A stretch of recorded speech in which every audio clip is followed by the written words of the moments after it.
Serat Aji Saka merupakan salah satu cerita dari kumpulan cerita pada buku yang berjudul Serat Jawi Tanpa Sekar. Dengan berlandaskan isi cerita Serat Aji Saka, dapat diketahui bagaimana keadaan masyarakat pada zaman tersebut. Garis besar isi ceritanya mengisahkan tentang kedatangan peradaban ke tanah Jawa yang dibawa oleh seorang raja bernama Aji Saka.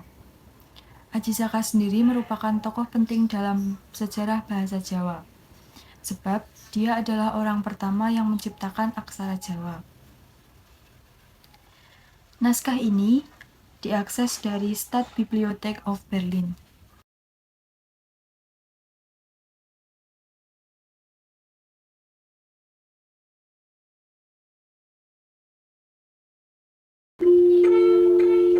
Meprato ing satus warsa kasundulan ingkang jumeneng aji jaman kutilaranipun Ratu Angkara murka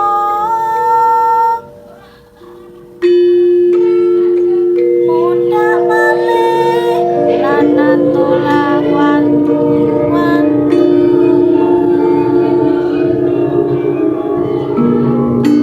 mari kangen wong sasana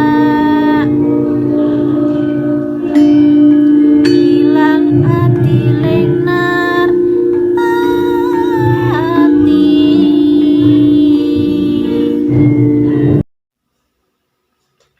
Terjemahan atau makna dari Serat Aji Saka Pada 1 Tembang Pangkur. Meh prapta ing 100 warsa. Artinya hampir sampai pada 100 tahun. Kasundulan ingkang jumeneng aji.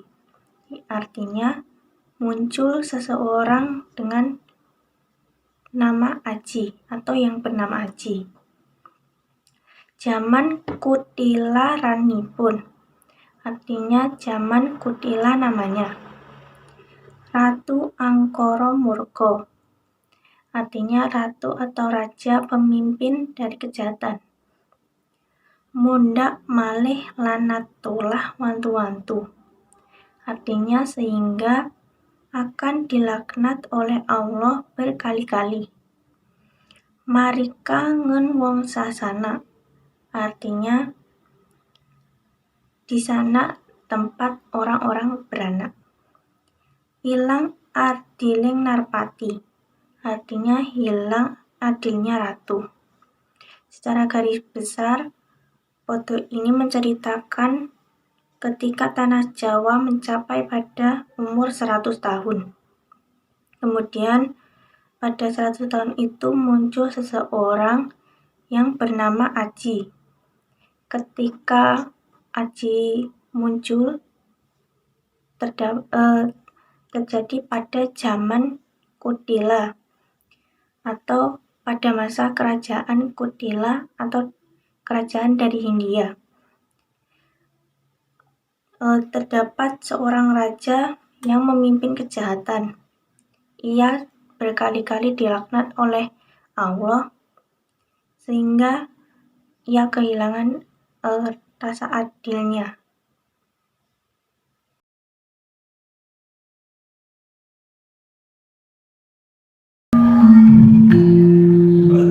Tan ajek tiyateng praja nuli akeh grahana surya sasi surya kalawan kelindung lan udan salah mangsa udan tasik prahara lan udan awu sleret taun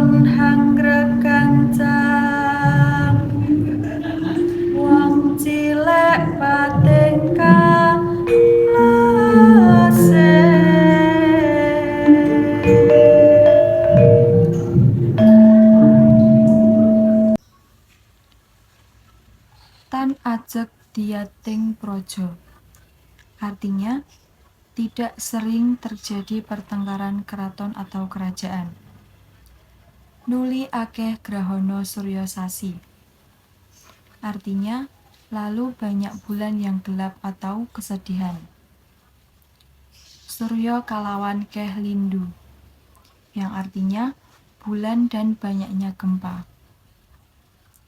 Lan udan salah mangsa, yang artinya dan hujan salah mangsa atau hujan sebelum waktunya.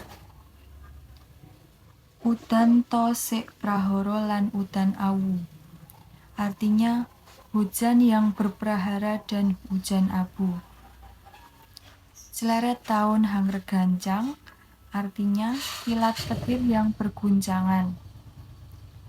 Wong cilik pating kalesik, artinya rakyat saling berhamburan. Pada bait kedua ini menceritakan tentang kekacauan saat terjadinya peperangan antar kerajaan.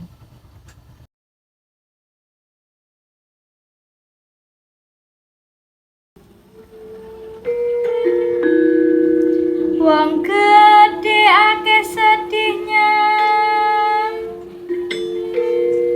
akeh fitnah, akeh wong mati said.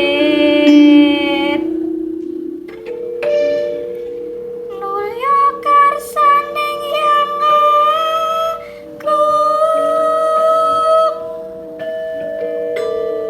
mungkasi kang musibah, nglahiraken Ratu Pinandita iku. Tanangatu Wadyabala, sirolah ingkang ngajurit. Wong gedhe akeh sedihnya, artinya orang besar banyak sedihnya. Akeh pitenah, akeh wong mati syahid, artinya banyak dirusak namanya orang mati syahid. Nulya karsaning Hyang Agung, artinya kemudian niat Hyang Agung. Mungkasi kang musibat, artinya menyelesaikan musibah. Nglahiraken Ratu Pinandita iku, artinya melahirkan Ratu Pinandita itu.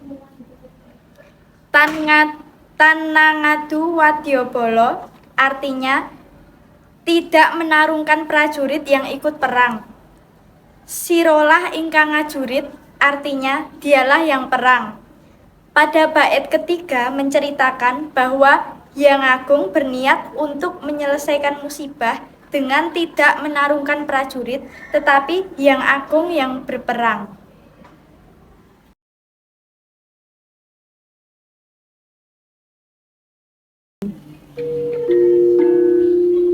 Sangareyan harsa perang, kang kinarya tutunggulira tikir.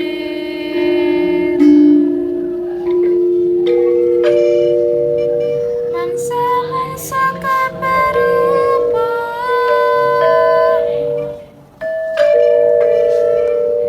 tumpas tapes kang aprang.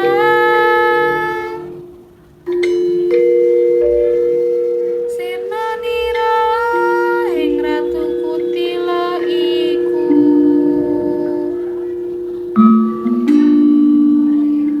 Ing jaman Angkara Murka,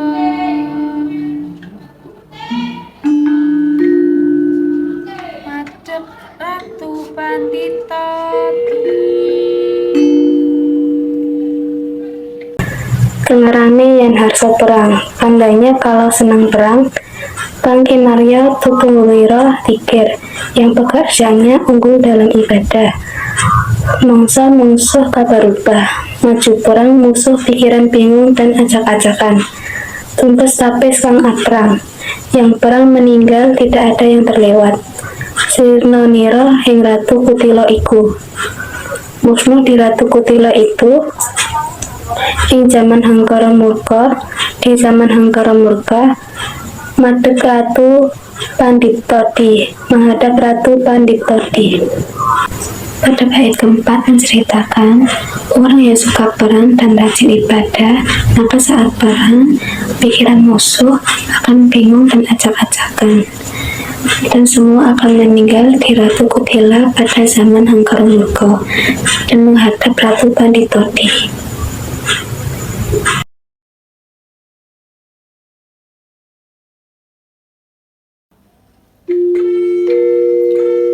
Tuk semono tanah Jawa, umur 1800 kang warsi.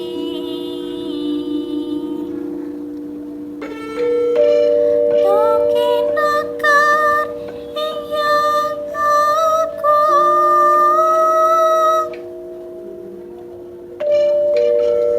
ake wong katamuhan,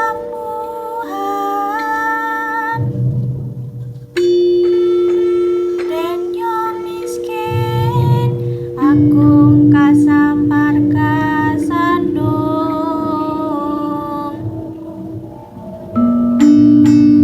Ratu iku lamisan, tanpa syarat mungsa takdir.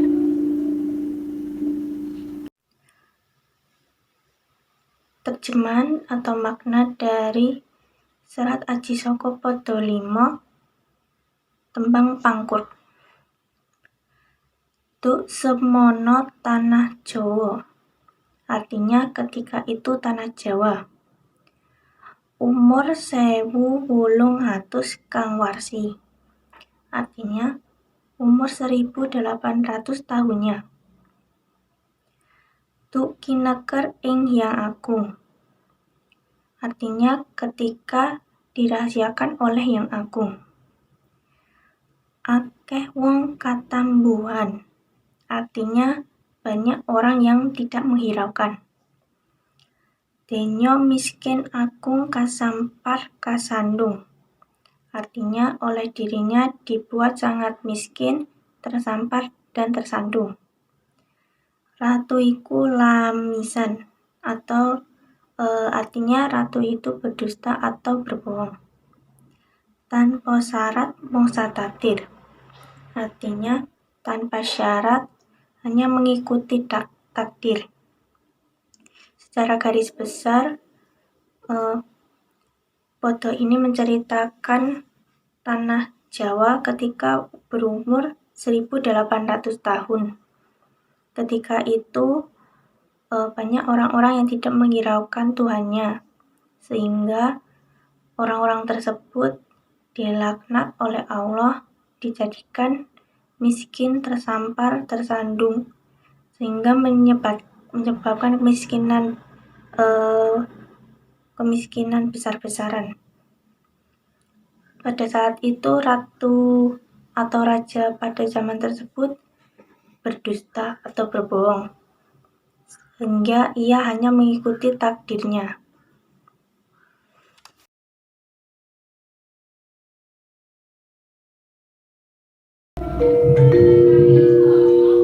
Ya tatuk madeg Narendra,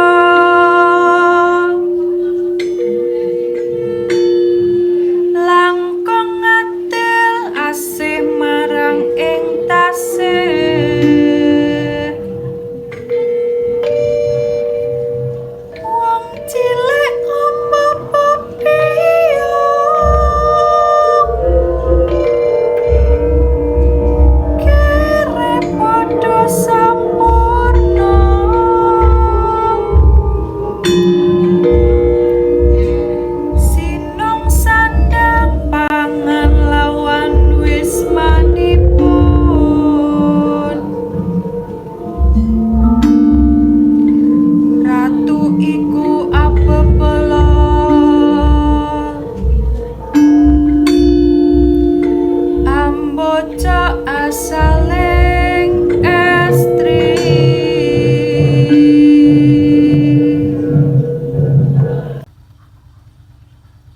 Yata Dokmatek Narendra, artinya pada saat ratu bertahta.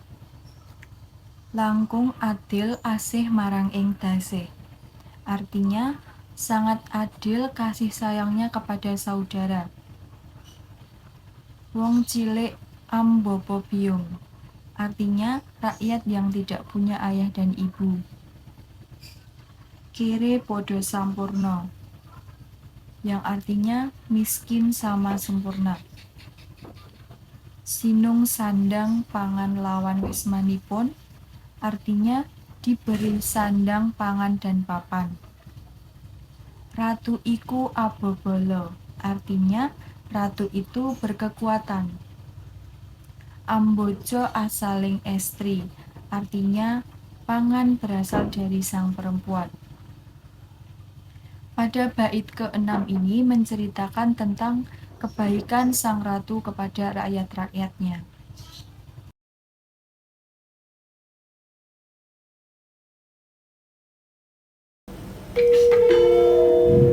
Daharipun winatesan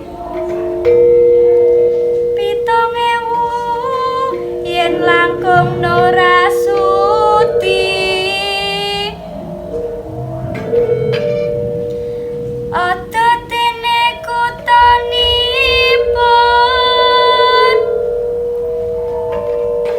sawetaning katangga.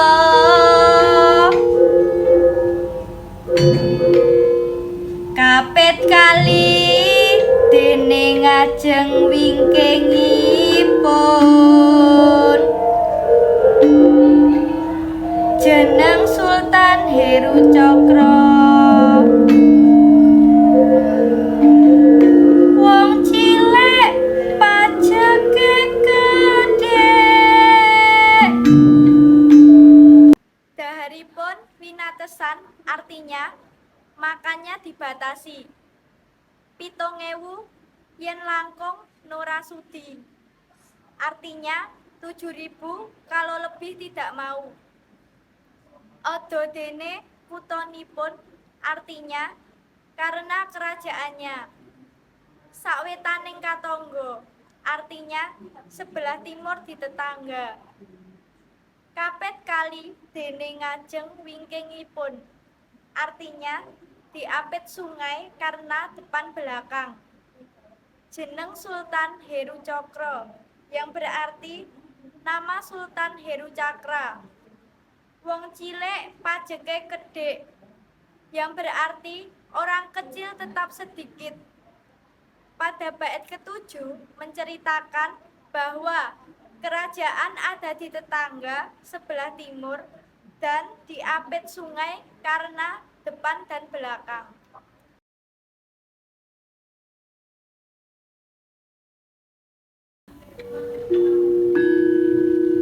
Kangjeng Sultan Heru Cokro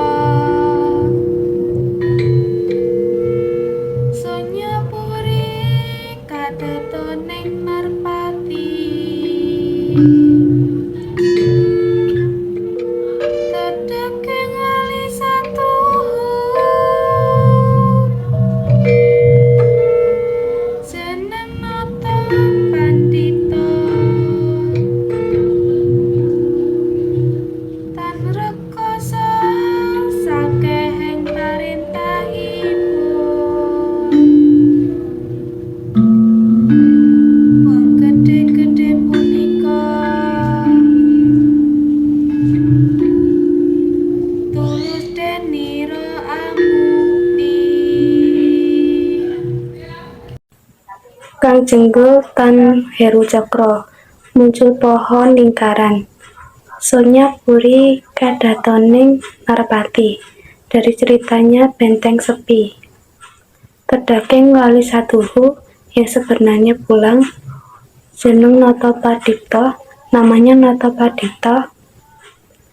Tan rekoso sakehing parentahipun, yang berkuasa banyak yang memerintah. Wong gede-gede punika, orang besar-besar itu tulus dening amti, selamat oleh dirinya, bahagia dengan hidupnya. Pada bait 8 menceritakan muncul pohon lingkaran dari cerita Benteng Sepi. Namanya Natapadito, yaitu orang yang berkuasa dan mereka selamat oleh dirinya sendiri.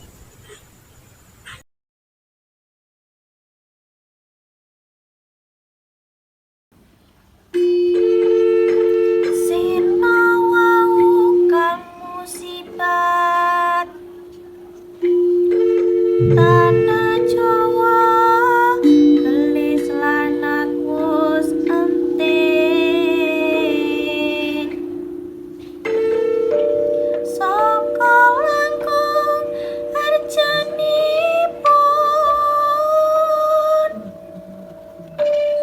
Sirna kang Toracara, pada mari wong rusa padha kabutuh, wong begal padha katriwal, wong mutil samya katail.